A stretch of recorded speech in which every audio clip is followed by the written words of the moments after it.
सोचिए, 7 बहनें जिनका नाम कोई नहीं जानता, जो भारत से जुड़ी है लेकिन हमेशा अलग रहती आई है।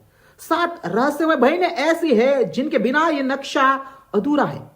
रुकिए और सोचिए, ये कौन है? इन नामों के पीछे छुपी है पूरी ऐतिहासिक कहानी, और कहानी जानने वाले हैं हिडन स्टोरीज ऑफ इंडिया के ये वीडियो में। वीडियो अंत तक जरूर देखिए, क्योंकि जो कुछ बातें हैं ये पूरी वीडियो में मैं आपको बताने वाला हूं।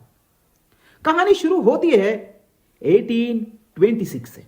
1826 से पहले यह पूरा इलाका इंडिया का हिस्सा नहीं था। यहां कोई राज्य नहीं, कोई राजधानी नहीं।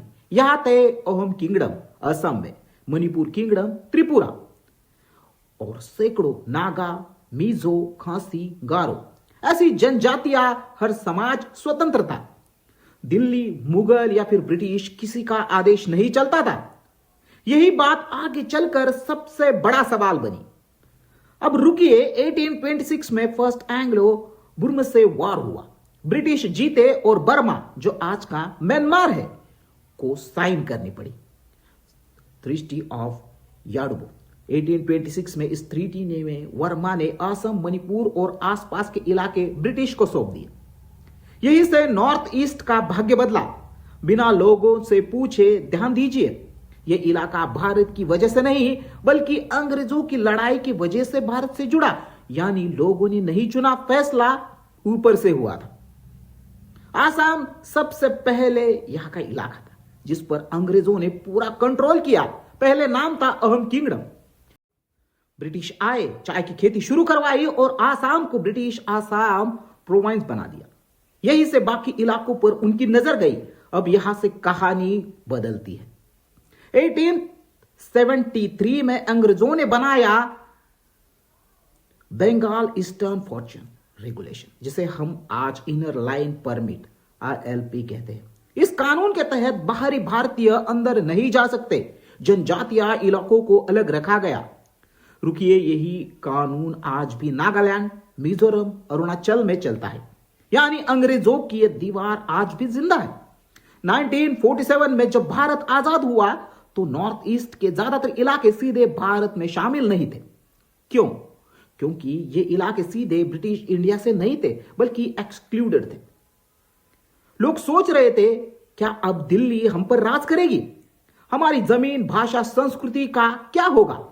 इसलिए कई इलाकों ने भारत को तुरंत स्वीकार नहीं किया। आज की 7 सिस्टर पहले लगभग पूरी की पूरी आसाम का हिस्सा थी। धीरे धीरे आसाम से अलग होकर नई पहचान बनाई। रुकिए, अब एक एक राज्य की कहानी यही से शुरू होती है। पहला नाम था नागा हिल्स डिस्ट्रिक्ट, असम। नागा जनजातियों ने कहा, हम अलग है, हमें अलग चाहिए। लंबा आंदोलन चला, हिंसा हुई। आखिर 1963 में नागालैंड बना, भारत का 16वां राज्य। पहले नाम था खासी हिल्स, गारो हिल्स, जयंतिया हिल्स, सब आसाम के अंदर थे। इन जनजातियों ने कहा, हमारी भाषा, संस्कृति अलग है। 1917 में ऑटोनॉमस स्टेट और 1972 में पूरा राज्य बना मेघालय। मेघा प्लस आलय, बादलों का घर। मणिपुर पहले था मणिपुर किंगडम, फिर बना प्रिंसली स्टेट। 1949 में राजा बोंडाचार्य सिंह ने भारत में विलय का समझौता साइन किया। 1972 में मणिपुर राज्य का दर्जा मिला। पहले नाम था लुइसी हिल, आसाम। यहां मिजो जनजातियां रहती थी। 1966 में पूरी तरह उग्रवाद फैल गया। भारतीय वायुसेना यहां बमबारी तक की, लेकिन 1986 में मिजो पीस एकॉर्ड हुआ। 1987 में मिजोरम बना और आज यह सबसे शांत राज्यों में से एक है। अब आते हैं, पहला नाम था north east Fortune agency, NEFA। British काल में इसे बस एक बफर जोन माना गया। चीन ने इसे आज भी साउथ तिब्बत कहती है और वो छोड़ना नहीं चाहती। इसलिए इसे 1987 में इसे पूरा राज्य बनाया गया, अरुणाचल प्रदेश।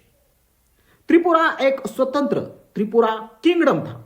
1949 में राजा ने भारत में विलय किया। बांग्लादेश विभाजन के बाद यहां जनसंख्या बदल गई। 1972 में त्रिपुरा को राज्य का दर्जा मिला। 1970 के दशक में पत्रकार ज्योति प्रसाद सैकिया ने इन राज्यों को लिखा seven sister of north east. क्यों? क्योंकि ये साथ जुड़े थे, एक दूसरे पर निर्भर थे, लेकिन स्वभाव अलग अलग, नाम चल पड़ा। अब याद रखिए, सिलीगुड़ी कॉरिडोर चौड़ाई सिर्फ 20 से 22 किलोमीटर। यह रास्ता सेवन सिस्टर को भारत से जोड़ता है। अगर यह कटे तो पूरा नॉर्थ ईस्ट अलग।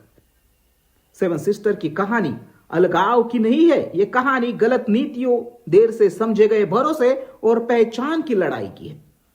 अब रुकिए और जरा सोचिए, अगर ये राज्य आसाम से अलग न हुए होते तो शायद संघर्ष और बढ़ता।